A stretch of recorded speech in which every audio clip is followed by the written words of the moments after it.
حضرت شیخ بایزید رحمۃ اللہ تعالی علیہ لکھا ہے کہ حضرت نے اپنے مریدوں کے ساتھ نماز پڑھنے جا رہے تھے تو گلی تنگ تھی تو اس جانب سے کتا بھی آ گیا.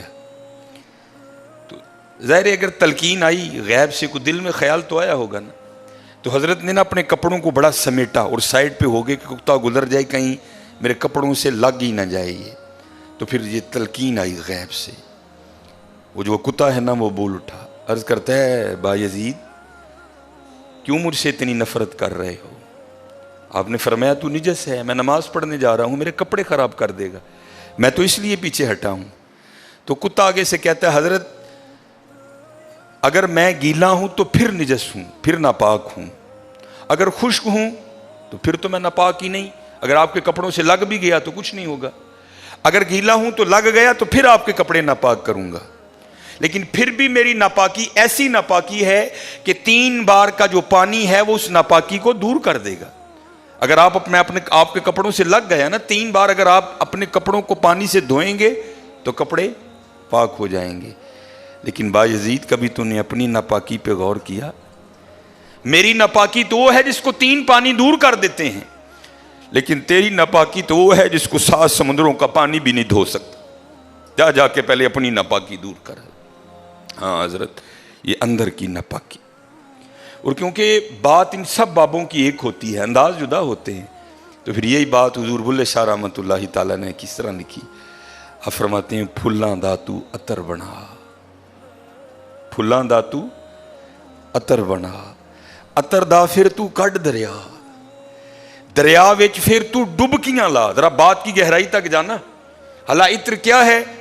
تھوڑا سا شیشی پہ لے کے اپنی ہتھیلی پہ لگایا, اس طرح کر کے جسم پہ لگا دیا, جہاں سے گزرو گے وہاں سے بھی پتا چلے گا اس بندے نے عطر لگایا ہے. اگر تھوڑی امپورٹڈ شیشی ہے تھوڑا سا خود پہ سپرے کر لو, جہاں سے گزرو گے وہاں سے بھی پتا چلے گا کہ اس نے عطر لگایا. عطر تو اتنا سا بھی ہو تو وہ بو کو دور کر دیتا ہے, ختم کر دیتا ہے وہ. لیکن کتنا گہرا مصرع ہے, پھلاں دا تو عطر بنا, عطر دا پھر تو کڈ دریا. تھوڑا سا لگانا نہیں, پھلاں دا تو عطر بنا, عطر دا پھر تو کڈ دریا, دریا وچ پھر تو ڈبکیاں لا, پھر بھی تیری بو نہیں مکنی, پہلوں اپنی میں مکا. پہلوں اپنی میں مکا. انہوں نے تو بنایا تھا فقیر, چل تو آج تو بعد ساڈا فقیر لے, لیکن یہ میں اس نے پھر موقع ضائع کر دیا.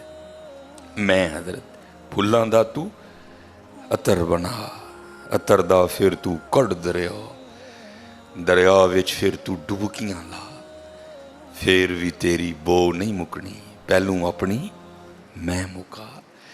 اور جس نے مکا لی حضرت اس کا کام بن گیا, وہ تو ہے ہی کریم. ہاں, اور کتنے کریم ہیں میں آپ کو بتا نہیں سکتا حضرت. یہ ہفتے کی رات تھی, جو پچھلا ہفتہ گزر گیا ہے نا, جس طرح کل ہفتہ آئے گا, یہ بھٹر میں پروگرام تھا. تو پروگرام پہ گئے, وہاں سے مجھے آتے آتے نا تقریباً 12 بج گئے.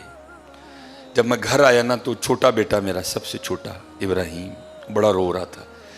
تو ماں اس کو چپ کرانے کے لیے نا وہ ٹہل رہی تھی, اس کمرے سے اس کمرہ, اس کمرے سے اس کمرہ. تو وہ کہتی ہے کہ شاہ کے بعد کی اس کی طبیعت خراب ہے, مسلسل رو رہا ہے. میں نے بڑا چپ کرایا, نہیں کر رہا. تو اس طرح کریں, اس کو کسی ہاسپٹل لے چلتے ہیں. میں نے کہا چلو. عمل خدمت لے گئے, اور ڈاکٹر نے چیک کیا, اس نے کہا بچے کا گلا خراب ہے, اور جب بھی بچوں کا گلا خراب ہوتا ہے نا ساتھ پھر ان کے کان میں بھی درد ہوتی ہے. اس کے کان میں درد ہے اس لیے رو رہا ہے. اس نے وہ دوائی وغیرہ انجیکشن وغیرہ لگائے, اس کے کان میں ڈراپس بھی ڈالے. لیکن میں نے کہا نہیں, میں آدھا گھنٹہ ویٹ کروں گا, بچے کی جب طبیعت سنبھلے گی نا میں پھر ہی گھر لے کے جاؤں گا. ہم وہاں بیٹھ گئے. خیر بچے کی طبیعت سنبھل گئی, ہم لے کے نا گھر آ گئے. اب ظاہر ہے بچے کی طبیعت خراب تھی, اس کی ماں نے عشاء کی نماز نہیں پڑھی تھی. میں نے فرض اور سنتیں پڑھ لی تھی, وتر اور نوافل میں نے بھی نہیں پڑھے تھے. وہ بچہ سو گیا, ہم نے اس کو چارپائی پہ لٹایا, آگے میں نے نماز شروع کر دی, میرے پیچھے میرے بیٹے کی ماں نے نماز شروع کر دی. اب میری وطروں کی نا دوسری رکعت تھی, ظاہر ہے ماں بھی یہاں ہی ہوگی. وہ فرض پڑھ رہی تھی، میں وطر پڑھ رہا تھا، یا اس کی تیسری رکعت ہوگی یا اس کی بھی دوسری ہوگی یا چوتھی ہوگی. اب اس کی نا آنکھ کھل گئی، اس نے بڑی شدت سے رونا شروع کر دیا. تو ہر مسئلے کی روح سے آپ نماز توڑ سکتے ہیں، کیونکہ وہ چارپائی سے بس گرنے ہی والا تھا. دودھ ابل رہا ہے، بی بی نماز پڑھ رہی ہے، نماز توڑ کے دودھ بچائے. کوئی کنویں میں گر رہا ہے، نماز توڑ کے اس کو بچاؤ. پہلے توڑ سکتے تھے، لیکن میں نے کہا نہیں، میں نہیں توڑنی. کوئی وقت تھا نا حضرت، محبت تو تھی اولاد کی لیکن دل تھوڑا سخت. لیکن ادھر کیا تھا؟ ادھر ماں تھی حضرت. اس نے کیا کیا؟ اس نے نماز توڑ کے نا بچے کو جا کے چارپائی سے اٹھا کے سینے سے لگا لیا. اب میں نے وطروں کی تیسری رکعت پڑھی تو میں مصلی پہ بیٹھ کے نا میں رو پڑا. ہائے، نبی علیہ السلام نے کیا فرمایا کہ اللہ جل شانہ بندے سے 70 ماؤں سے بڑھ کے پیار کرتا ہے. یار اگر ایک ماں کی محبت یہ ہے تو پھر اس کی محبت کیا ہوگی؟ اگر ایک ماں کی محبت یہ ہے کہ اس نے نماز توڑ کے بچے کو سینے سے لگا لیا، تو پھر تصور کرو حضرت، جو 70 ماؤں سے بڑھ کے پیار کرتا ہے اس کی محبت کیا ہوگی. لیکن بات پھر وہی ہے حضرت، ہم تو مائل با کرم ہیں، لیکن کیا ہم تو مائل با کرم ہیں، لیکن آگے سے کیا؟ جب یہ وہ بچہ تھا نا، میں نہیں تھی حضرت اس میں.